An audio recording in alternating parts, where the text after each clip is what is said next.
A estrela guia para o nascimento de um novo atleta, quem sabe um craque, um futuro ídolo de uma nação de torcedores. No país do futebol, a história começa cedo. As crianças nem sabem falar, mas já ganham uma bola como primeiro presente. Elas crescem e, dentre as que praticam o esporte mais popular do mundo, algumas vão além. Entram em escolinhas de futebol. E as que se destacam chegam a participar de peneiras. Com alguma sorte aliada ao talento, passam a treinar nas categorias de base de clubes profissionais. O que era apenas uma brincadeira de criança passa a ser algo sério. Aqui, esses garotos são atletas. Já percorreram um longo caminho, uma espécie de faculdade do futebol. A partir desse momento, o gol fica cada vez menor. Há pouco espaço para entrar no seleto hall. Os melhores garotos passam a chamar a atenção dos times profissionais. Quando eles têm a oportunidade, devem agarrá-la com firmeza. Ainda são só jovens, há muito que aprender e amadurecer. Mas os excepcionais ou os bons de marketing se sobressaem entre os muitos jogadores. Agora, a realidade é aparente. Não são só simples promessas, passam a serem vistos como futuros craques. Ganham rios de dinheiro e são vendidos a peso de ouro. Espera aí! Como que o país do futebol forma um atleta esperando que ele traga frutos para o esporte e, sem ao menos se adaptar, ele opta por jogar no exterior? Essa videoreportagem vai buscar explicar os diversos fatores que levam à precoce saída de jovens jogadores brasileiros em busca de novos campos no exterior. O que atrai nossos atletas, suas perspectivas de vida fora do Brasil e a opinião de jornalistas e dirigentes sobre como conter esta demanda são os principais aspectos que a gente começa a mostrar a partir de agora.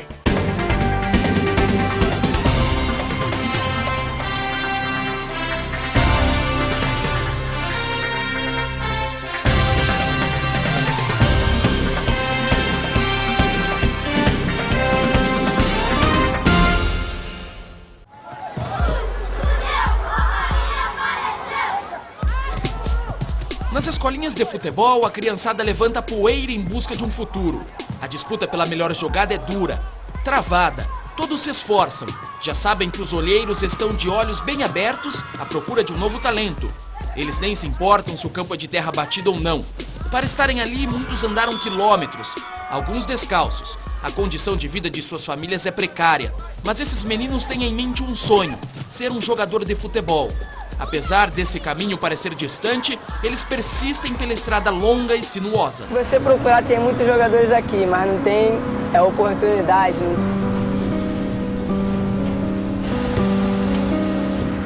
Aqui tu não tem um campo gramado de 11. Você vai em outras comunidades menores, tem Vila Olímpica, tem campo. Já aqui, que é tão grande, não tem isso.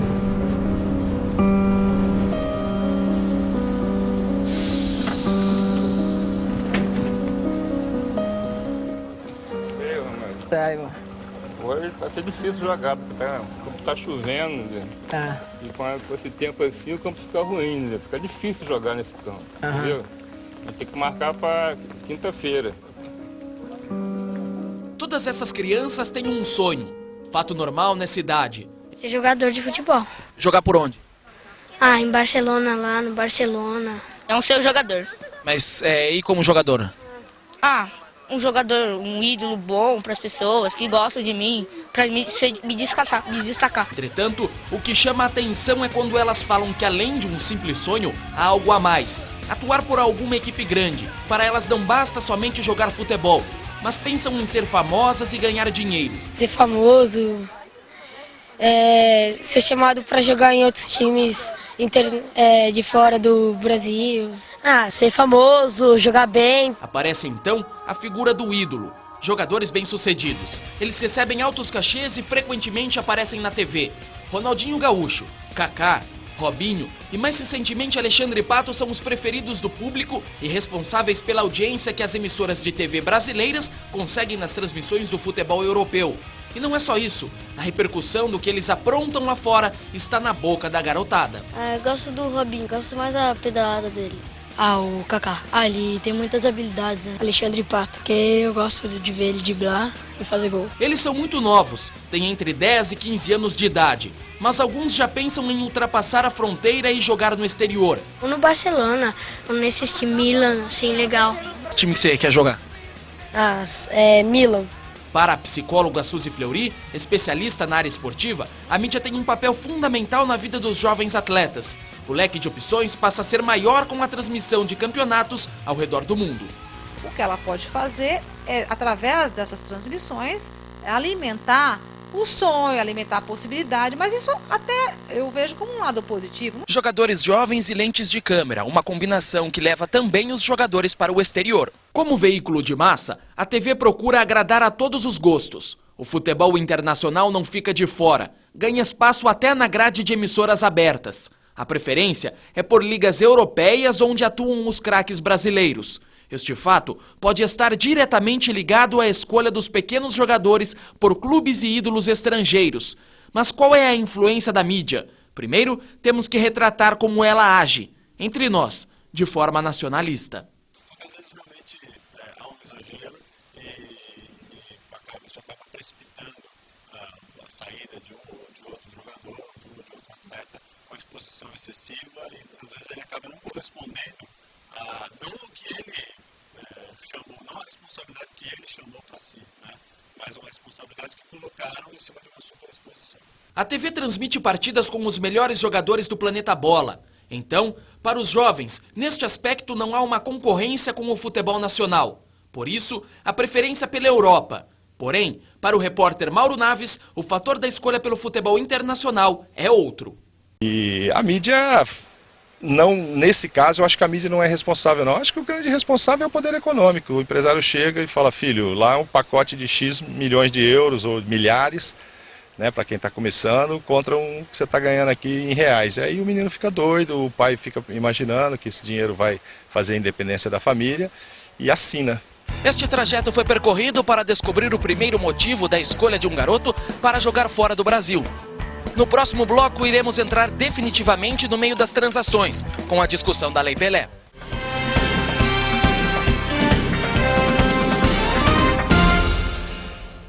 Em 1998, Pelé, considerado o melhor jogador de futebol de todos os tempos, era ministro do esporte. Naquele mesmo ano, foi instituída uma lei que levaria seu nome. Para muitos, um mal para o futebol.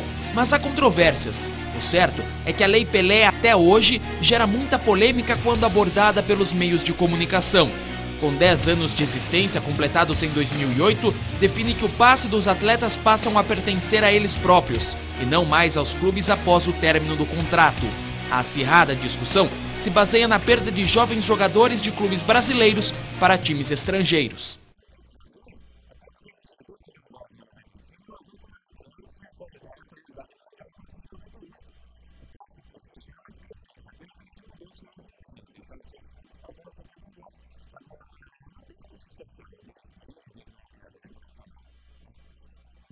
Para o jornalista André Kfouri, a Lei Pelé não atrapalha o futebol brasileiro, mas força os clubes a procurarem outras saídas. O fato de os jogadores saírem não foi agravado por nenhuma lei. Os jogadores saem porque os clubes são mal administrados, o campeonato é mal organizado, na sua grande maioria, não estou falando do Campeonato Brasileiro, que é um nível um pouco melhor, e a vantagem financeira que eles obtêm quando vão para lá é inegável. Aqui entra a figura do empresário. Importante no cenário do futebol brasileiro, é responsável por administrar o passe de jogadores. Um dos principais agentes do mercado da bola defende sua classe e diz que a Lei Pelé é fundamental no seu trabalho. Fundamental, porque antes da Lei Pelé o jogador não podia sair do clube em hipótese nenhuma, só se o clube quisesse vendê-lo. Acabava o contrato e ele continuava preso ao clube. Isso é uma escravidão, né? Então, a partir do momento que houve a Lei Pelé, o jogador ficou livre depois do contrato, se cumpre o contrato, ele está livre. E nós abrimos portas em outros clubes do Brasil e do mundo. Para o jornalista Sérgio Patrick, a mudança do passe refletindo nos contratos foi inevitável e muito importante. O problema, porém, está nas brechas que há no texto que formula a lei. Por isso, sugere uma atualização. As coisas básicas, eu acho que um pouquinho de proteção para o clube formador, mais proteção para o clube formador, e aí são alguns dispositivos que você pode colocar, como o tempo de contrato inicial, ou eventualmente a idade limite para uma transferência, algumas coisas que você pode colocar. E eu tenho a impressão também de que uma coisa que atrapalha bastante é essa divisão aparentemente sem limites aí dos direitos do jogador. Vanderlei Luxemburgo, técnico do Palmeiras, diz que a economia brasileira é um dos fatores responsáveis pela saída de nossos talentos. Ele ainda acrescenta que a Lei Pelé deveria ser reformulada. Para mim, o mais importante é a mudança na lei. A Lei Pelé precisa ser revista e mudar para que nós possamos ter um controle maior sobre isso e esse êxodo se tornar menos constante. Em 2007, o ministro do Esporte, Orlando Silva, disse estar preocupado com a saída excessiva de jogadores brasileiros para o exterior. Segundo ele, a Lei Pelé merece uma reflexão. Ao mesmo tempo que afirma a sua importância, também acha que a legislação precisa ser revisada. Isto para que o clube que investe na formação do atleta tenha no futuro algum ressarcimento. E ainda completa, não se pode matar a galinha dos ovos de ouro. Não é só o Brasil que procura moderar a saída de novos atletas. A FIFA, órgão que regula o futebol mundial, tenta através de uma cartilha controlar as transações internacionais de menores. O objetivo é reduzir a demanda de jovens talentos. Segundo ela, somente 3 exceções são feitas para transferências de jogadores com menos de 18 anos. A primeira é se os pais do jogador se mudarem com ele. A segunda é só para transferências dentro da União Europeia. O jogador deve ter entre 16 e 18 anos. E o clube deve cumprir com algumas obrigações, como fornecer escola. A terceira diz respeito à distância entre a moradia e o clube do atleta. Mesmo assim, os clubes sempre conseguem uma saída. Isso é a lei de mercado, né? Hoje a Lei Pelé proíbe o jogador se transferir até os 18 anos. Porém, existem muitas elisões aí nessa transferência. Muitas vezes, podemos citar o caso do Anderson, que hoje está no Manchester United. Ele saiu do Grêmio com 17 anos. Só que fizeram uma manobra. Foram os pais para Portugal, arranjaram um emprego. Ele é de menor, entraram como eliminaram, ele tem que acompanhar os pais. Ele se mudou para Portugal para jogar. E depois ficou lá um ano e em seguida foi para o Manchester United. Especialistas da área esportiva acreditam que a FIFA poderia aumentar o período do primeiro contrato com o clube em questão, para que o time formador do atleta consiga assegurar seu valor.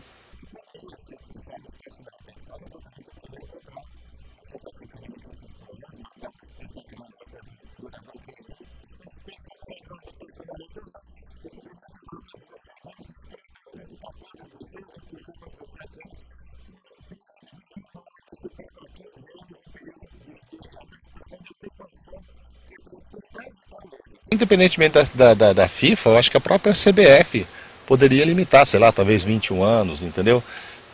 Acho que não pode ser muito além disso também não. Se existe a possibilidade de os órgãos que comandam o futebol adequarem algumas leis, é porque antes de tudo há uma tendência. E é ela que estudamos. O pós-Copa de 90 na Itália mostrou que os jovens jogadores brasileiros começaram a sair em massa do país para atuarem no exterior. A dificuldade é tanta em mantê-los aqui que o comentarista Mauro Betting é até irônico.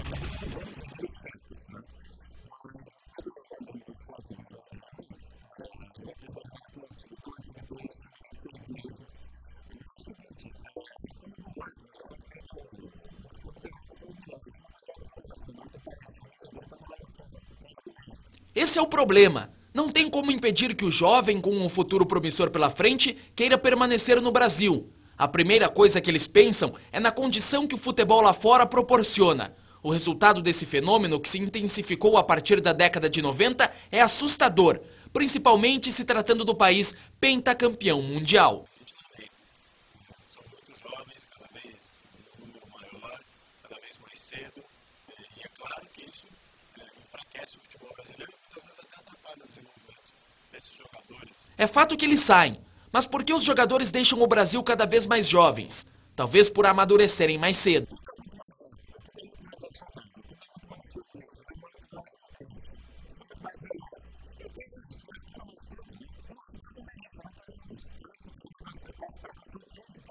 O trabalho familiar e escolar faz parte do aprendizado de um garoto. Seus valores e princípios caminham juntos. Mas o que acontece hoje no mundo do futebol é um aperfeiçoamento físico prematuro. A área emocional fica mais distante e o amadurecimento é pequeno.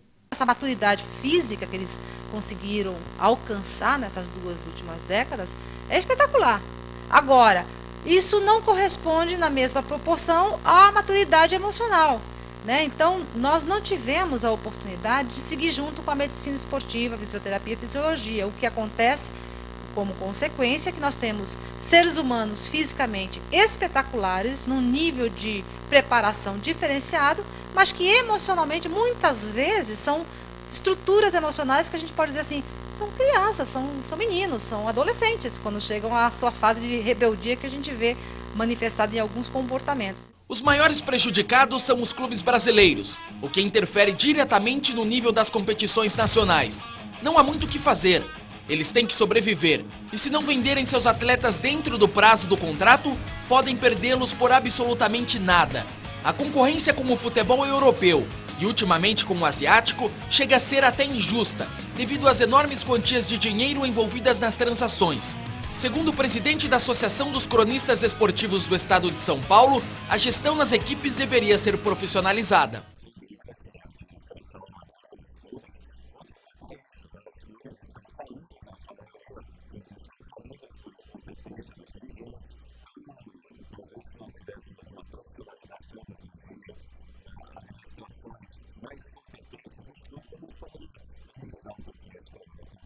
Um dos diretores do Palmeiras analisa que o caminho para a profissionalização dos dirigentes brasileiros já está sendo trilhado no país e acredita que em alguns anos o visto aqui será o mesmo na Europa. É importante que mais jogadores, mais atletas se preparem para a função, porque eu acho essencial. Isso é a profissionalização. Não basta ser ex-jogador, obviamente, tem grandes executivos que podem desempenhar esse papel de uma maneira mais administrativa, né, focando na área mais administrativa. Mas eu vejo esse caminho como inequívoco, ele vai acontecer, já percebemos isso, profissionalização na área jurídica do futebol, na área de marketing do futebol, na área de gerenciamento. É fato que muitos clubes sofrem com a má administração de seus dirigentes, por isso não conseguem segurar seus valores, muitas vezes por falta de dinheiro no caixa no final do mês. Pois é, uma má administração é dificílimo, acaba sendo uma solução fácil. Vender o jogador, assim você coloca as contas no azul, assim você resolve a sua vida, mas e aí? Como é que você vai continuar ganhando dinheiro? Sérgio Patrick ainda completa que para tentar viabilizar melhorias, algumas atitudes poderiam ser tomadas pelos dirigentes brasileiros. Por exemplo, com bons projetos de marketing, com boas negociações de direitos de televisão, com boas condições de conforto para o torcedor frequentar o estádio e assim proporcionar ao time boas rendas e eventualmente até outras possibilidades de ações de marketing com essa quantidade garantida, vamos dizer assim, de torcedor. Para o gerente de futebol do Palmeiras, Toninho Cecílio, há muitos aspectos para se considerar, mas os clubes no Brasil não conseguem manter seus jovens aqui no país também devido à desvalorização da moeda brasileira. O Brasil não tem condições porque o câmbio é fraco. Houve uma época onde o dólar era 1 por 1 e os jogadores que jogavam no exterior começaram a querer voltar para cá, porque não tinha tanta diferença. O jornalista André Kfouri acompanha o pensamento do dirigente palmeirense e acredita que além do baixo nível dos cartolas brasileiros, a força do futebol lá fora está na moeda de câmbio. O nível dos nossos cartolas, os dirigentes dos clubes, é realmente muito baixo. A comparação é implacável do euro, principalmente, com o real.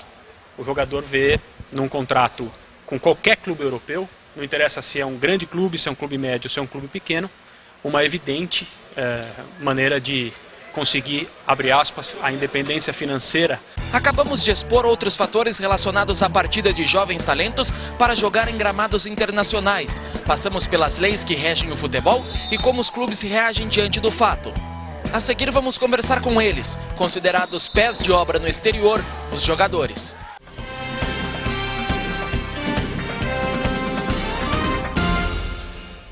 Verdadeiros talentos que chegam a todo momento do país do futebol. Alguns são vistos como craques, outros como possíveis soluções. Há até quem chegue de paraquedas. O certo é que criam um ar diferente no novo clube por serem brasileiros. Por mais que estejam longe de casa, são acompanhados de perto pela mídia local. Os mais assediados são estrelas do show que é o futebol europeu.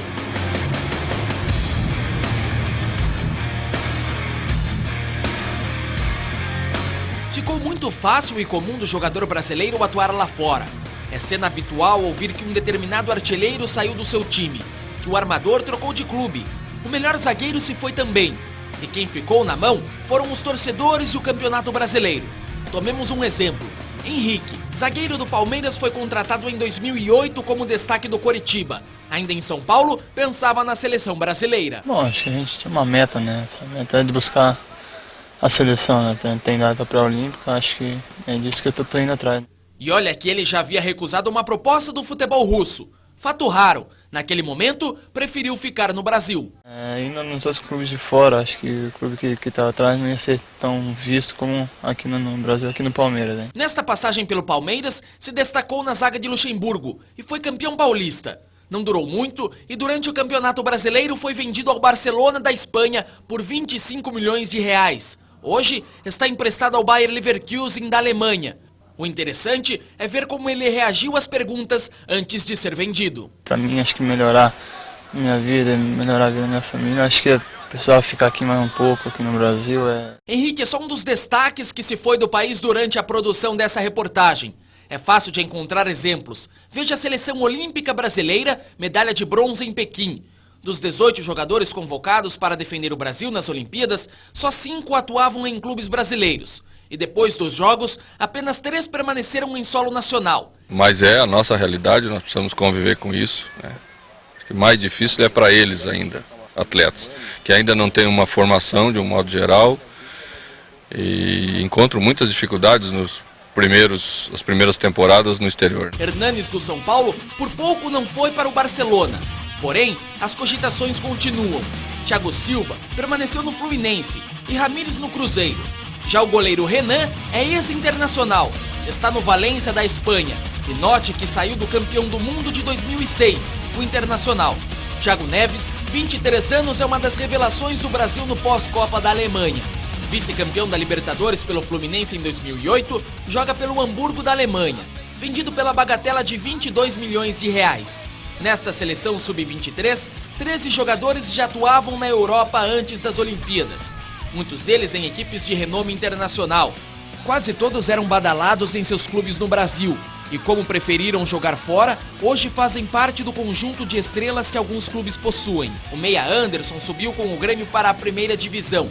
E hoje é simplesmente campeão europeu pelo Manchester United da Inglaterra.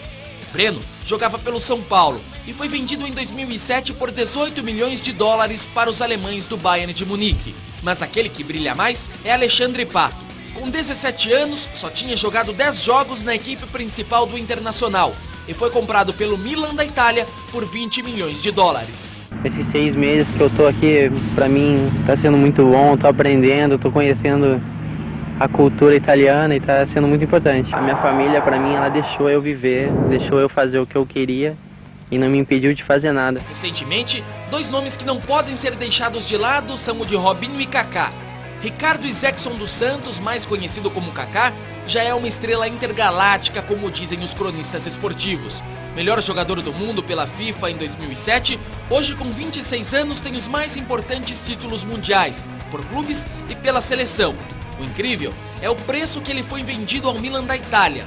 Apenas 8,5 milhões de euros pagos ao São Paulo, clube que o revelou em 2001. Robson de Souza, ou Robinho, é mais novo, 24 anos, mas tem a mesma badalação que Kaká.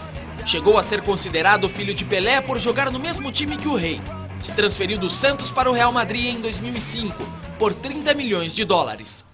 Às vezes nós estipulamos um valor absurdamente alto, 50 milhões de euros, por quê? Até para valorizar.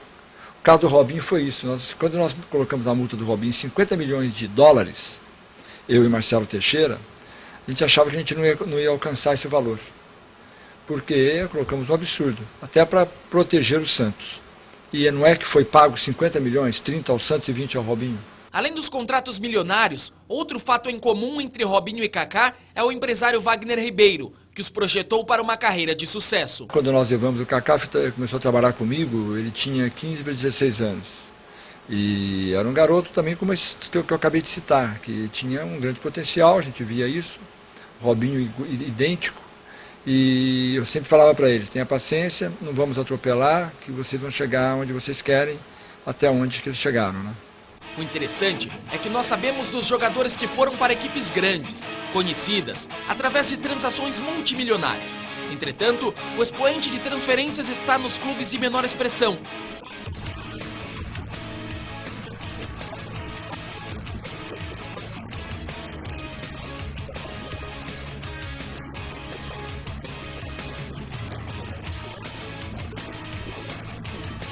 como dizer que para cada 50 jogadores que têm uma oportunidade fora, há apenas uma vaga para uma equipe europeia que briga por títulos importantes. A gente também conta nos dedos os que vão para o Milan, para o Barcelona e para o Real, né? A gente vê a grande maioria saindo para a Ucrânia, leste europeu, para a China, para lugares em que às vezes o futebol nem está tão desenvolvido. Os mercados exóticos, como o leste europeu e o asiático, têm se destacado nos últimos anos. Chegam a ultrapassar os 80% das transferências de brasileiros. Luiz Adriano, Brandão e William do Shakhtar Donetsk da Ucrânia. Juninho Aparecido do Onzali, Eslovênia. Kleber dos Santos está na Indonésia, no Persela Lamongan. Estes são só alguns das centenas de jogadores desconhecidos que tiveram uma oportunidade fora do Brasil. É uma faca de dois gumes, porque você pega um jogador que não tem mercado num time grande, que a chance dele é ir para a Ucrânia, ir para o Japão, para ganhar um bom dinheiro que não ganharia aqui. Se você proíbe até os 22 anos, você está atrapalhando a carreira daqueles que não vão chegar na seleção aqui e que tem uma chance de ir hoje. É um problema, e isso é a grande maioria, né? Quem espera uma chance para atuar profissionalmente numa equipe fora do país é o garoto Felipe Dourado. Com 18 anos, já jogou nas categorias de base do Palmeiras, do Corinthians e estava na base do Porto de Portugal. Foi uma experiência boa, não só como jogador, né, conhecendo o futebol europeu, mas como pessoa também. Eu amadureci muito por estar lá sozinho, muito jovem. Então foi boa a minha experiência lá. Hoje, Felipe Dourado espera uma conversa de seu pai empresário com Cafu, ex-jogador da seleção brasileira, para quem sabe atuar pelo Milan da Itália. Enquanto aguarda, atua pelos Júniors do Atibaia. Meu sonho também não é diferente. Eu quero ir para lá, estar na Europa jogando lá. Como eu já falei, né? Lá é o centro do futebol, é lá. Então, para mim, para aparecer também, para chegar à seleção brasileira, para mim é mais fácil estar lá na Europa. A diferença entre Felipe e este senhor é grande, principalmente na idade. O jovem Felipe sonha com uma carreira promissora. Já seu Américo, com 76 anos, carrega uma história vitoriosa. Ele foi um dos primeiros jogadores brasileiros a atuar na Itália, em 1956. Jogou pelo Lani Rossi com apenas 24 anos. Foi até uma surpresa, né? Quando me informaram que tinha um treinador que queria me levar. E me telefonaram de São Paulo, eu fui e acertamos. Naquela época não havia empresário. A negociação era feita por meio de olheiros e indicação. Exatamente, antigamente era feito assim. O próprio jogador, inclusive, fazia o seu contrato. Eu sei que o Linense ficou com 2 milhões de cruzeiro, no caso. E eu fiquei com 1. Comparado com outras profissões, jogadores de futebol se aposentam mais cedo, entre 33 e 38 anos. São poucos os que ganharam e economizaram dinheiro suficiente para levarem uma vida tranquila. Voltando no tempo, há 50 anos o futebol não gerava grandes quantias de dinheiro. Hoje, com 76 anos, seu Américo teve outras profissões além do futebol. Há 10 anos, vive no interior de São Paulo, em Bragança Paulista. Graças a Deus está bem, não sou um homem muito rico, né? Mas vivo tranquilo, sossegado com a minha família. Ter os filhos todos trabalham, todos direitinho, estudados, sabe? É uma boa. Agora, não podemos comparar com o dia de hoje, né? Hoje o cidadão sai ganhando aí milhões e milhões. Antigamente não era assim não, mas deu para viver, para ajeitar um pouquinho o pé de meia, tá bom.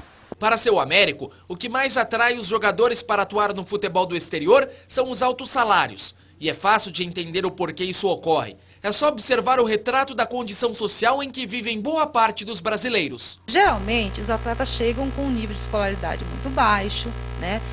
Com muitos problemas familiares, onde a desestrutura é uma característica muito presente, né? Núcleos, assim, muitos atletas chegam com apenas um dos seus pais, né? No caso, a mãe. Então, eles tiveram poucas oportunidades de desenvolver socialmente, né? Academicamente. Realmente não há muito o que fazer, já que o futebol brasileiro vive em constante crise econômica. Por isso, vira e mexe aparecem clubes desconhecidos, mas que, segundo Wagner Ribeiro, tem dinheiro para levar nossos talentos. Questão de opção financeira.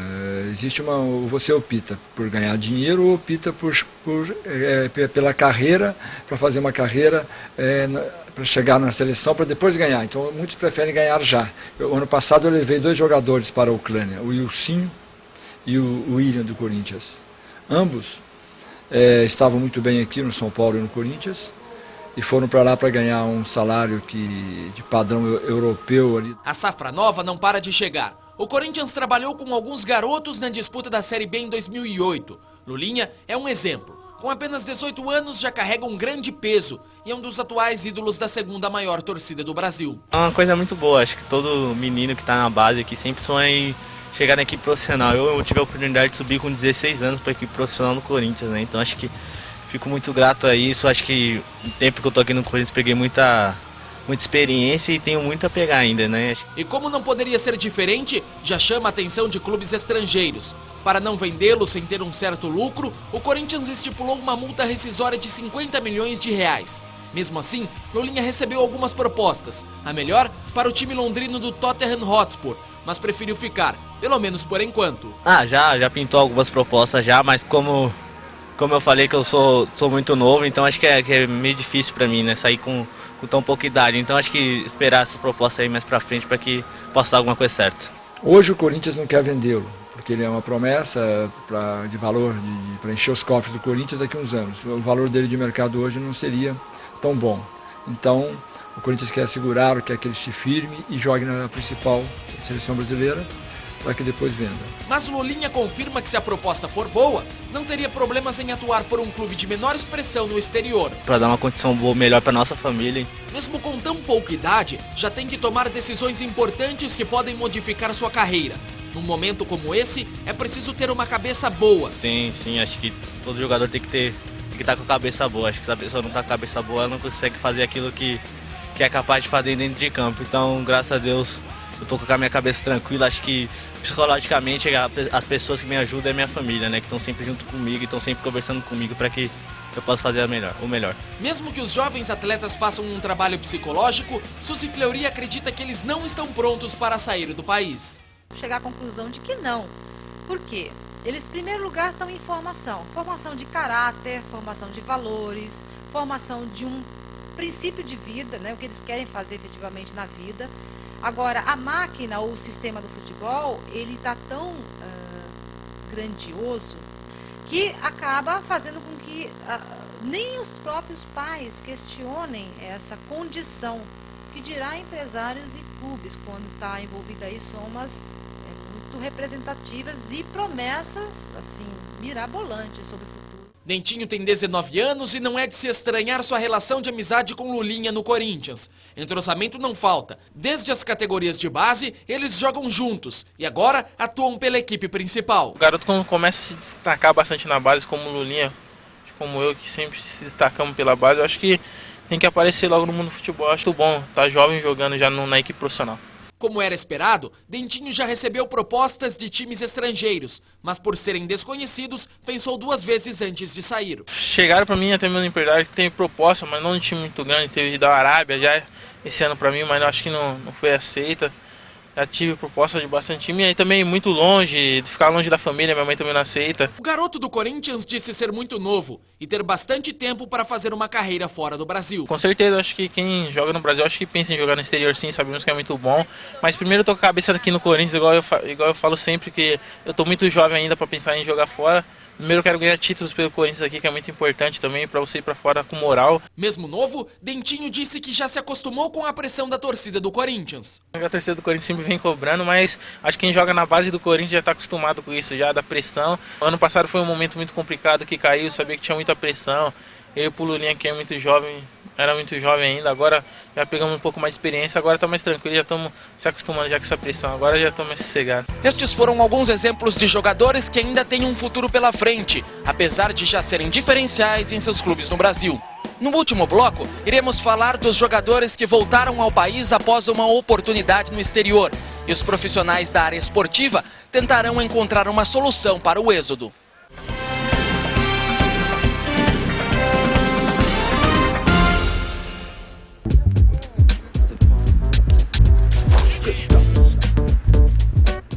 Uma maravilha no futebol. Num primeiro momento, alguns jogadores optaram por sair do Brasil. Em outro, quiseram voltar.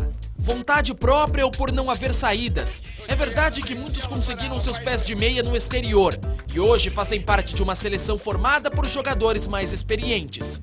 Um exemplo de um jovem jogador e hoje um pouco mais experiente, que foi e já voltou ao Brasil, é o meio-atacante pentacampeão mundial Denilson, que depois de sair do São Paulo e passar pela Ásia e Europa, hoje de volta ao território brasileiro, atua no Palmeiras.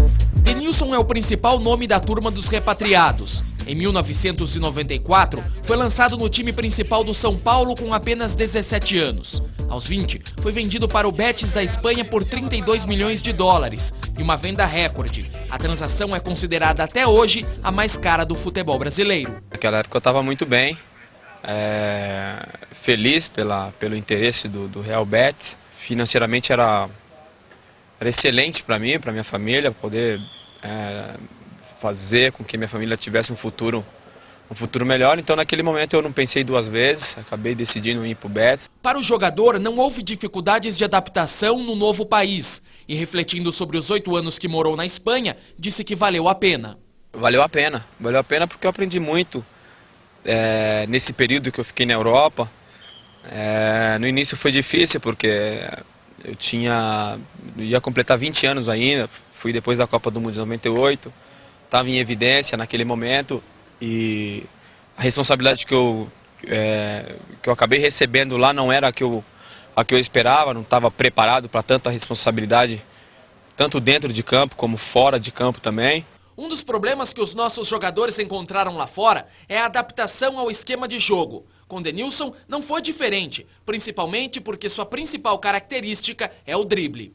Essa dificuldade de adaptação ao futebol espanhol realmente eu tive, até porque a minha forma de jogar, a minha característica de jogar, naquele momento, eu pensava só em driblar e de repente fazer com que os torcedores que iam ao estádio ficassem satisfeitos com o meu trabalho. O elenco do Palmeiras na disputa do Brasileirão em 2008 era recheado de jogadores que foram trazidos do exterior por Vanderlei Luxemburgo. A curiosidade é que praticamente todos eles eram jovens. O atacante Kleber passou 4 anos na fria Ucrânia, onde conquistou seus principais títulos. Mesmo assim, por estar num país sem expressão no futebol, preferiu voltar.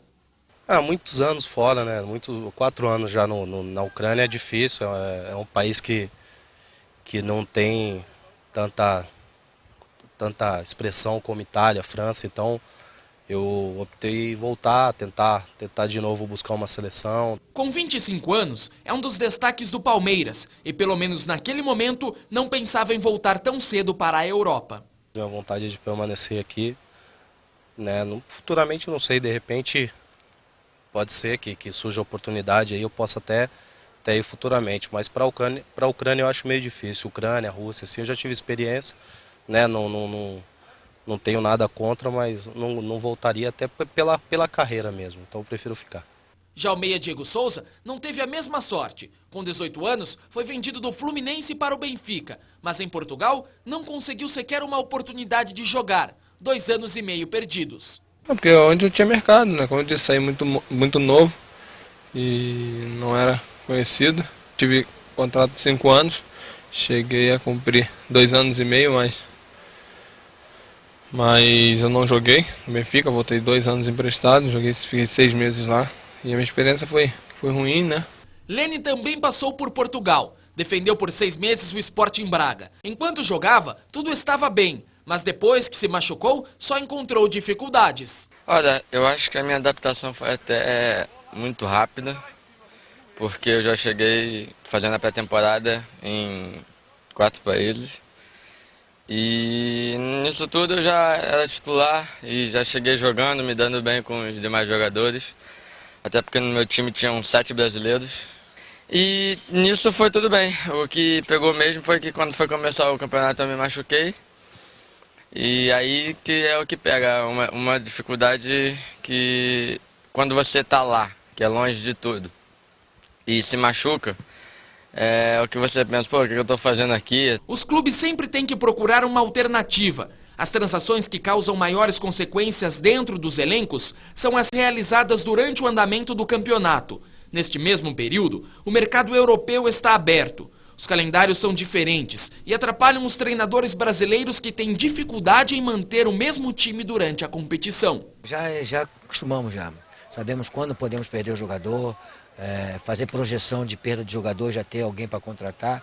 Agora, só que não tem jogador para contratar, porque eles são fora do Brasil, saindo cada vez mais precoce, então fica mais difícil você fazer as reposições, mas nós já estamos preparados para isso.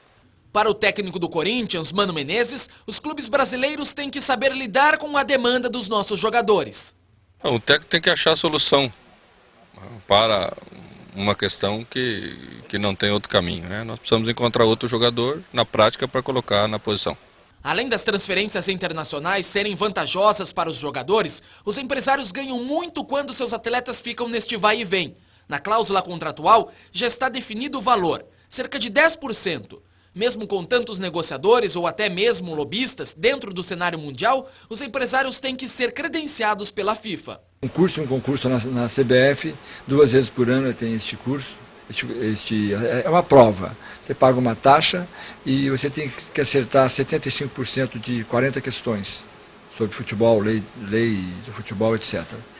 Depois que é aprovado, você paga mais uma taxa, eles te dão uma carteirinha e você fica credenciado. É fácil. É tão fácil que começa a aparecer gente que atrapalha o futebol e a vida de alguns jogadores.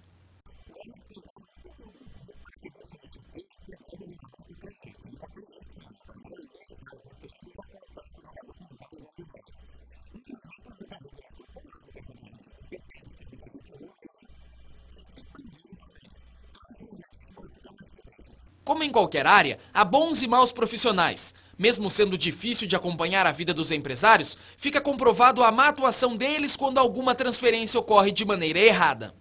Muitos vão enganados por empresários que levam de turma para lá para ver, ó, se esse der certo, salva a minha pátria, e os outros que se danem. Então a gente sabe que tem muita gente passando por dificuldade lá e que vai de forma ilusória. A importância do empresário é aparente no meio do futebol hoje em dia.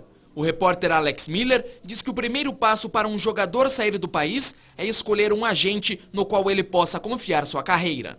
Eu acho que virou uma coisa necessária principalmente para os jogadores que ou não têm muito tino comercial, né? Aquela coisa de saber negociar, querer negociar. O importante é que seja um empresário de confiança, um empresário honesto, um empresário que faça uma negociação pensando no bem do jogador, e não querendo explorar o jogador ou explorar a situação, se aproveitar de um momento para ganhar dinheiro e ficar rico. As críticas partem de todos os lados da mídia. Quase todas elas citam os empresários de aproveitadores. E eles, como se defendem? Eu nunca ganhei um centavo em cima de salário do jogador. Eu ganho sobre a transferência, se eu levo uma marca esportiva para ele fazer um comercial, eu ganho um percentual, e vai em torno de 10%, e a transferência vai de 5% a 10%. Então você ganha nisso. Agora, é lógico, você está prestando um serviço. Cada um tem uma forma de trabalhar. Essa é a minha forma. Por que eu não cobro sobre o salário? Porque o salário é do jogador. Eu cobro sobre os negócios que eu levo para ele. Se eu faço um contrato para ele muito bom, eu ganho. Acho que é o justo. O estudo sobre a exportação dos nossos talentos vai chegando ao seu final. Mas antes, temos que ouvir o que as pessoas ligadas ao futebol sugerem ao nosso sistema para que os futuros craques possam permanecer no Brasil. Olha, é complicado, mas a minha ideia seria prolongar essa saída até os 21 anos, 21, 22, para que ele pudesse aparecer aqui, se firmar aqui, e até para a segurança do atleta, quando ele vai, ele ainda não tem estrutura, muitos não têm. Então, para ele não ter que ir, bater e voltar, ele já vai com uma estrutura maior para ficar. Então, após os 22 anos.